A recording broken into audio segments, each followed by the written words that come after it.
The lord. ప్రభువైన యేసుక్రీస్తు నామమున ఈ కార్యక్రమమును వీక్షిస్తున్న మీ అందరికీ శుభములు తెలియజేస్తున్నాను.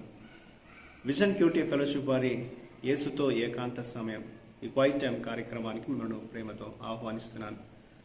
అనుదినము ఈ విధంగా వాక్యాన్ని ధ్యానించటకై దేవుడు మనకు సమయాన్ని అనుగ్రహిస్తున్నందుకు దేవునికి వందనాలు తెలియజేస్తూ ఉన్నాను. మనం లూకాసు వార్తను ధ్యానిస్తున్నాం. అనేకమైన విషయాలు నేర్చుకున్నట్టుకే దేవుడు మనకు కృప చూపిస్తున్నందుకు దేవునికి కృతజ్ఞతలు తెలియజేస్తూ ఉన్నాను.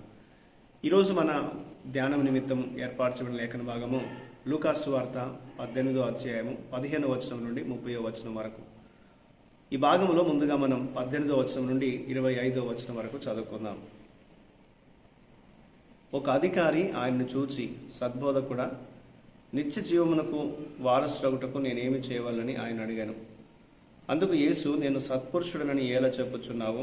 దేవుడు ఒక్కడే తప్ప మరి ఎవడనూ సత్పురుషుడు కాడు. వ్యభిచరింపవద్దు, నరహత్య చేయవద్దు, దొంగిలవద్దు, అబద్ధ సాక్ష్యం పలకవద్దు, నీ తల్లిదండ్రులను సన్మానింపమును అను ఆజ్ఞలను ఎరుగుదువు కదా అని అతనితో చెప్పాను. అందుకతడు బాల్యము నుండి వీటన్నిటినీ అనుసరించుచునే ఉన్నానెను. యేసు విని, నీకింక ఒకటి కొదువగా ఉన్నది, నీకు కలిగినవన్నీ అమ్మి బీదలకిమ్ము, అప్పుడు పరలోకమందు నీకు ధనం కలుగును. నీవు వచ్చి నన్ను వెంబడింపమని అతనితో చెప్పాను. అతడు మిక్కిలి ధనవంతుడు కనుక ఈ మాటలు విని మిక్కిలి వ్యసన పడగా, యేసు అతన్ని చూచి, ఆస్తి గలవారు దేవుని రాజ్యంలో ప్రవేశించుట ఎంతో దుర్లభము, ధనవంతుడు దేవుని రాజ్యంలో ప్రవేశించుట కంటే సూది బెజ్జములో ఒంటె దూరుట సులభమని చెప్పాను. ఈనాటి లేఖన భాగం ఆధారంగా మనం ఏర్పాటు చేసుకున్న అంశం ఏదనగా, ఒకటి నీకు కొదువగా ఉన్నది, the one thing you lakh. నేటి వాక్య భాగం యొక్క సారాంశం మనం గమనించినట్లయితే, యేసు బోధించినటువంటి దేవుని రాజ్యము ఈ లోకంలో ఉన్నటువంటి రాజ్యాల వంటిది కాదు అనేది మనకు తెలుస్తుంది. యేసు కాలంలో పిల్లలను చాలా చిన్నగా అత్యల్ప స్థానాల్లో వారిని ఉన్నవారిగా పరిగణించేవారు. అయితే దేవుని రాజ్యము చిన్నపిల్లల లాంటిదే అని యేసు వారికి ప్రకటించాడు. వారు మార్పు చెంది చిన్నబిడ్డ లాంటి తగ్గింపుతో వినయముతో ఉండకుంటే, ఆ రీతిగా అంగీకరించకపోతే దేవుని రాజ్యంలో వారు ప్రవేశించారని ఆయన వారికి తెలియజేశాడు. ఆ సమయంలో ఒక ధనికుడైనటువంటి అధికారి నిత్య జీవాన్ని వారసత్వంగా పొందేందుకు ఏం చేయాలని యేసు వద్దకు వచ్చి అడిగాడు. అతను ఎంతో ఐశ్వర్యాన్ని, సంపదను కలిగి ఉన్నప్పటికీ తన జీవితంలో అటు సంపద, ఇటు శాశ్వత జీవం రెండింటినీ కలిగి ఉండాలని అతడు కోరుకున్నాడు. కానీ యేసు అతనితో ఈ రెండింటిలో ఏదో ఒకటి ఎంచుకోమని తెలియజేసినట్లుగా లేఖనం మనకు తెలియజేస్తుంది.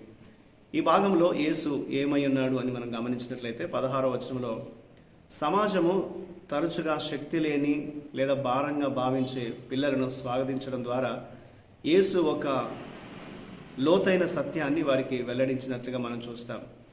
దేవుని రాజ్యంలో బలహీనలను స్వాగతించే మరియు గౌరవించేటువంటి ప్రదేశము దేవుని రాజ్యం అయి ఉన్నది.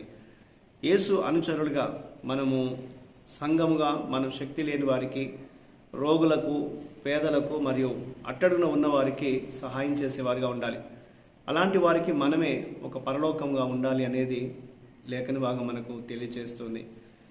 ఇందులో మనం నేర్చుకునే పాఠం మనం గమనిస్తే 22 నుంచి 25 వచనాల్లో, ఒక ధనవంతుడు దేవుని రాజ్యంలో ప్రవేశించడం ఎంతో సవాలుతో కూడుకున్నదో ఈ ప్రకటన ఎత్తి చూపుతుంది. ధనవంతుడైనటువంటి ఈ అధికారి తాను పరిపూర్ణను నమ్మాడు. అయినప్పటికీ అతను అత్యంత ముఖ్యమైన ఒక పని చేయడంలో విఫలమైనట్లుగా లేఖనం తెలియజేస్తుంది. తన ఆస్తులను దేవుని చిత్తం కొరకు ఉపయోగించడము మరియు అతను యేసును అనుసరించుటకు వాటిని ఇవ్వడము తాను చేయలేకపోయినట్లుగా ఈ లేఖనంలో మనం చూస్తూ ఉన్నాం.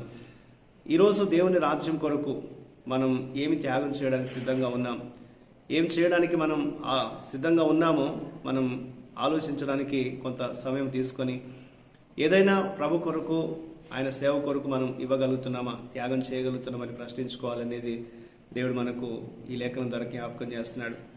ప్రభు కొరకు మనం ఎన్ని చేసినప్పటికీ మన జీవితంలో ఏది కొదువుగా ఉందో, ఏదో ఒకటి ఇంకా మనం ఇవ్వలేకపోవడం లేదా చేయలేకపోవడం ఉన్నట్లయితే ఆ విషయంలో మనల్ని మనం సరి చేసుకోవాలని ఈ లేఖన భాగం మనకు తెలియజేస్తుంది. ఈ ధనవంతుడైన అధికారి బాల్యం నుండి దేవుని యొక్క వాక్యాన్ని అనుసరిస్తున్న వాడిగా అతను చెప్పుకున్నాడు. కానీ అతడు ధనాన్ని విస్మరించలేక, వదిలిపెట్టలేక దేవుని రాజ్యాన్ని అతడు దూరమైనట్లుగా వాక్యం మనకు జ్ఞాపకం చేస్తుంది. కాబట్టి ఈ రోజున మనందరం కూడా మన అనుదిన జీవితంలో ఏది మనకు కొదువుగా ఉందో మనం పరీక్షించుకుంటూ జీవితాన్ని సరిచేసుకొని ప్రభు దగ్గర మనం ఆయన సేవించే బిడ్డలుగా ఉండాలి అనేది దేవుడు మనకు జ్ఞాపకం చేస్తూ ఉంటున్నాడు.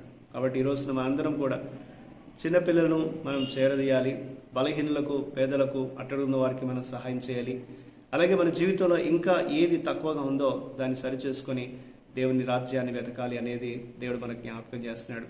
ధనవంతుడు దేవుని రాజ్యంలో ప్రవేశించడం ఎంతో కష్టమని ప్రభు సెలవిస్తున్నాడు. తన ధనం మీద మనసును తను పోగొట్టుకోకుండా ఉన్నట్లయితే దేవుని రాజ్యాన్ని చేరుకోలేడు. కాబట్టి దేవుని రాజ్యాన్ని చేరాలంటే సమస్తమును విడిచిపెట్టి ఆయన మీద మనం పరిపూర్ణమైనటువంటి నమ్మకాన్ని దేవుని పైన పెట్టి ఆయన మార్గంలో సాగాలనేది దేవుడు మనకి ఈ లేఖనం ద్వారా జ్ఞాపకం చేస్తున్నాడు. కాబట్టి మనందరి ఆధ్యాత్మిక జీవితంలో ఏది కొదువుగా ఉందో ఒకసారి పరీక్షించుకొని దాన్ని సరిచేసుకొని ప్రభువుని సేవించాలని దేవుడు మనకి ఈ లేఖనం ద్వారా జ్ఞాపకం చేస్తున్నాడు. ఆ కృప దేవుడు మనకు దయచేయనట్లుగా దేవుని మనం ప్రార్థన చేద్దాం.